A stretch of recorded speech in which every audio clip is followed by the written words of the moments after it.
Alright, so I wanted to do some, or run through some inquiries, or run through an exploration of direct experience.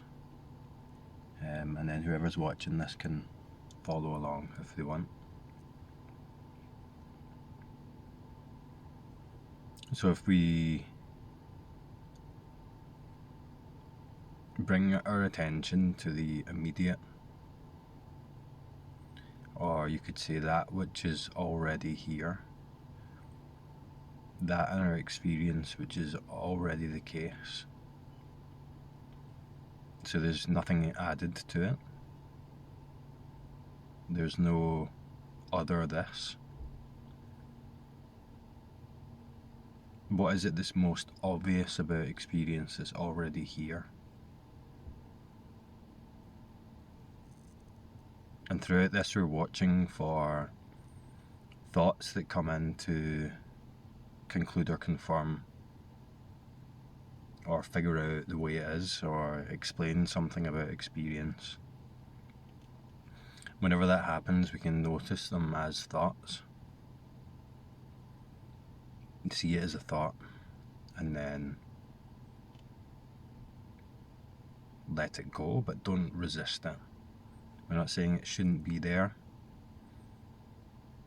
We're just seeing it as a thought, noticing the direct experience of that thought, and then letting it be.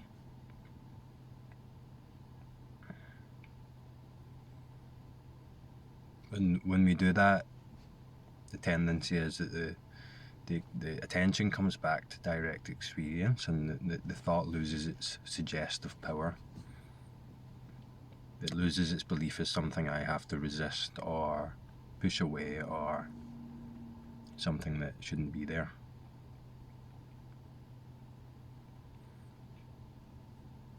So what is it about experience that's already the case? Or you could say, what can't be removed from experience? What's the most obvious, the most fundamental experience that you can access right now?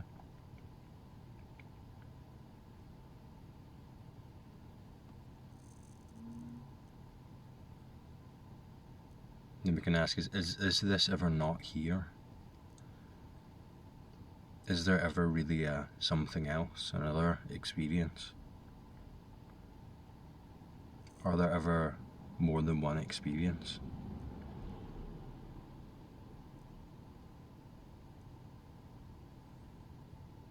So that would maybe appear in the suggestion of something else, something in the future, something that I need to get that's not already here. But what is already here? What is always the experience?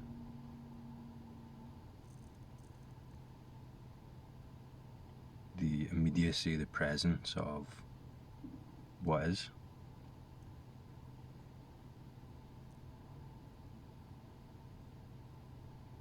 The self-confirming, self-evident beingness of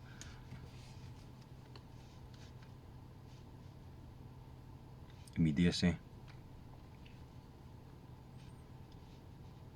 So if we feel like we can tune into that or access that, that language fails a bit, because what we're really doing is we're relaxing the lens through which we are, a lot of the time, experiencing. And that lens suggests that I am the experiencer at the centre of this. But we're relaxing that, we're noticing that as a thought, we're just letting go of that framing and letting what is already here, what is already the case, become more clear, more immediate, more obvious in experience.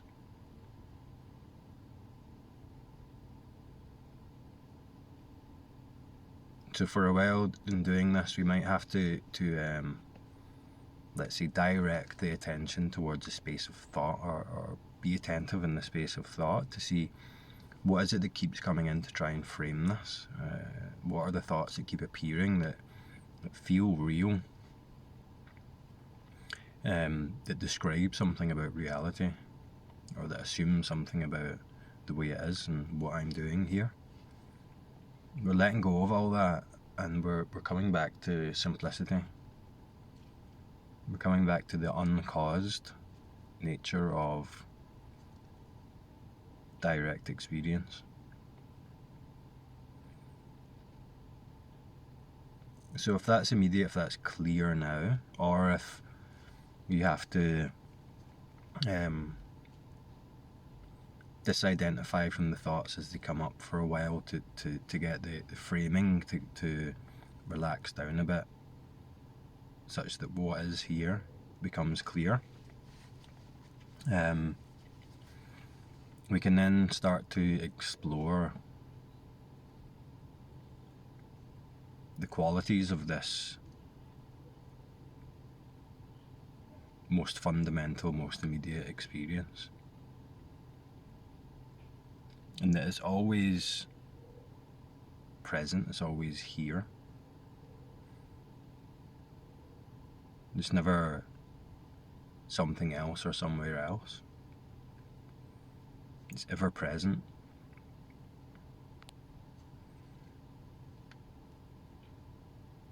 What makes it look like a awakeness or true nature is something else, somewhere else, is a thought that appears in and as this immediate direct experience.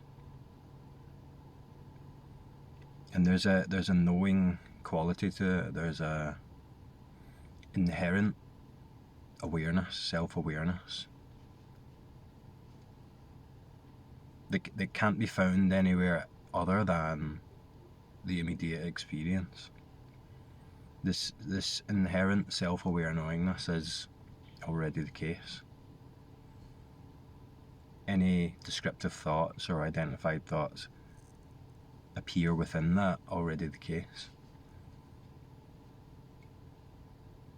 As in, there's only an awareness of them due to their own self-aware nature. The self-aware nature of what you are, fundamentally. So it's never not this. It's never somewhere else or something else, another time, or can this ever be lost? Or is it possible to remove this from experience?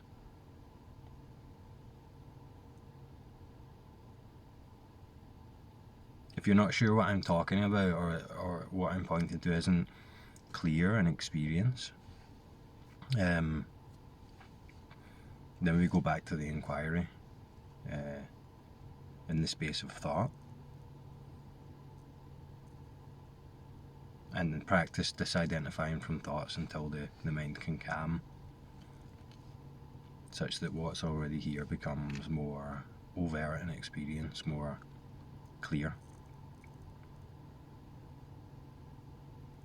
So it can't be removed from experience, or experience can't be removed from itself. Anything that suggests that's the case is just going to be one thought that appears now. And then we can ask, can the thought ever change this? Can the thought ever completely obscure this? Or is the thought experience made of the same immediate present knowingness itself?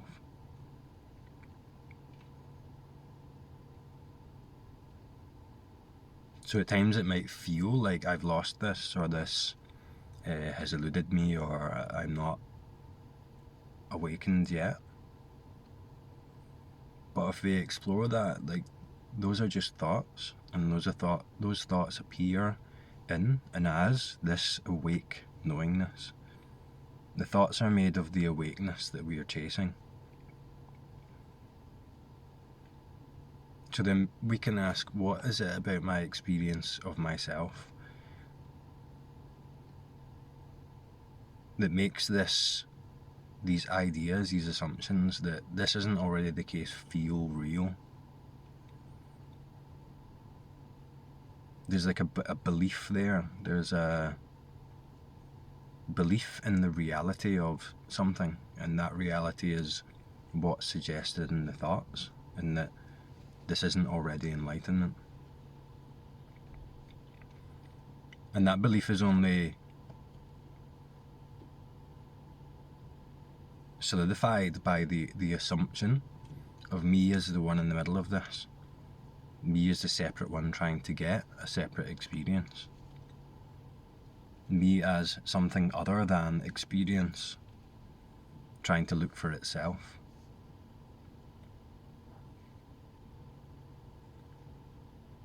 So the experience that's already here is looking for itself inside itself. But in that it'll never find it. It will just keep moving around. What is already complete? What is already total? What is it about my experience immediately that's already awake? And it's not an object in experience.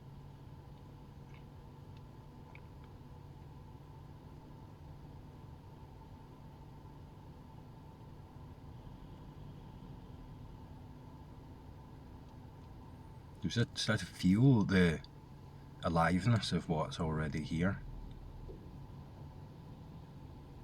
And it might be more apparent immediately if we do an inquiry like, what am I that's aware before a thought forms? Or an inquiry like, what is it that's looking out of my eyes? What is it that's hearing the sounds?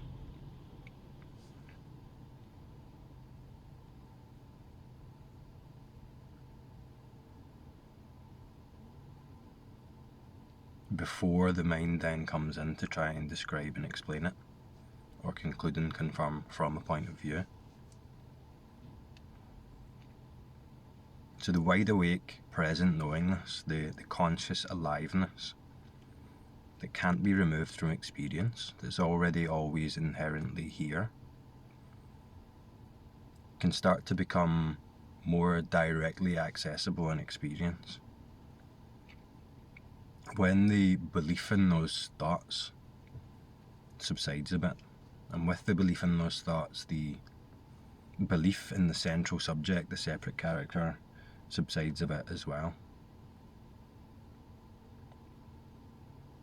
So from here then we can ask, what is being added to experience?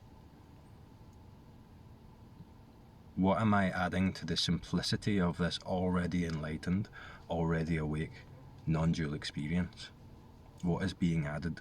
And then we start to look from that silent stillness. We start to look from the movement in mind that comes up to start framing things, to start comprehending. We just keep watching for that. As soon as it starts to form, it can be clear that that's a thought. The ones that we're identified with are going to feel more real. They're going to feel more fundamental, and you're kind of like hidden. You're looking past them already. But the further and further we come back away from the identified function, we become more and more directly into the immediate experience, the more this can clarify.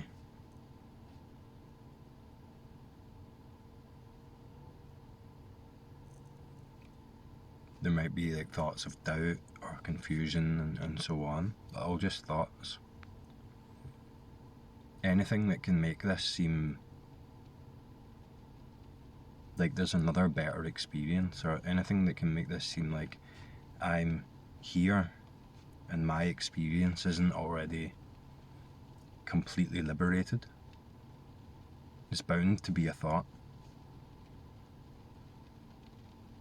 So this strange function of identification appears as a movement and thought, and that movement and thought is added to what's already the case. But it's not added to as something separate. It appears as that very fundamental, self-aware, present, liberated knowingness that is the essence of experience, or the totality of experience immediately already.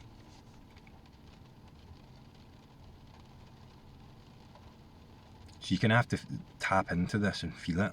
Feel the immediacy, the stillness, the present, peaceful knowingness.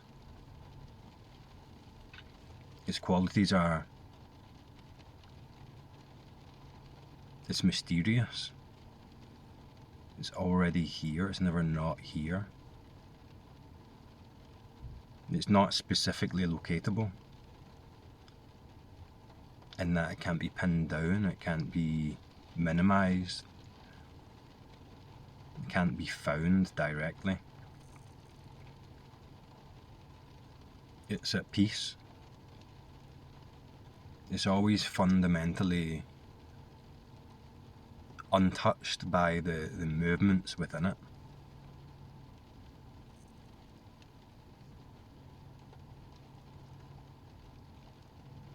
So the movements within it can be anything, and what we're talking about here is fundamentally untouched, completely free of any of the dramas or turbulence within it. But it's also not separate from that. It accommodates all that completely. Because it can't be found objectively, it's liberated, it's free.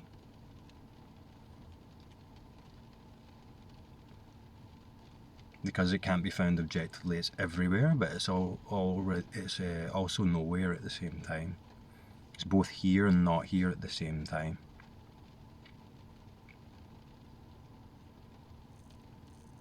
And it has a quality to it in that, and I could describe it like, in that this fascination, and that this even is, it loves itself. The self-awareness has a quality of peaceful joy in it, that's neutral, that's not subject to the polarities of emotional experience.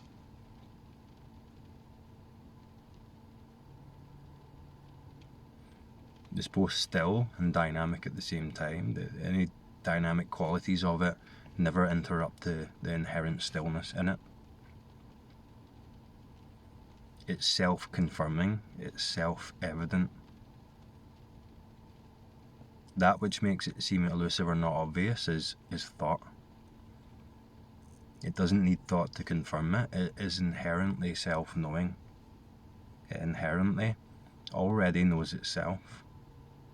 Inherently already awake, already free, already enlightenment.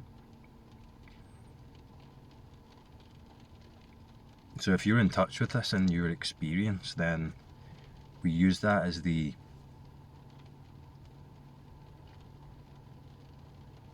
use that present, alive, awake stillness as the anchor point. I guess you could say it's kind of like a subtle vantage point from which we can further disidentify from these thought functions, these movements in mind that suggest something about what I am or the way it is. And what I'm talking about is way more obvious, way more self-evident, way more fundamental than that. So for anyone who's watching who can tap into that, that's in some way clear, it may not make sense, in some way intuitively clear in their experience, or like, I know what you're talking about, it's here, I can feel it, I know it, in any way, subtle or not, then that's where you're going with this. And in that, more deeply and more directly into that, this whole awakening thing unfolds. So let me know how you got on with that, and that'll do for now, and I'll talk to you next time.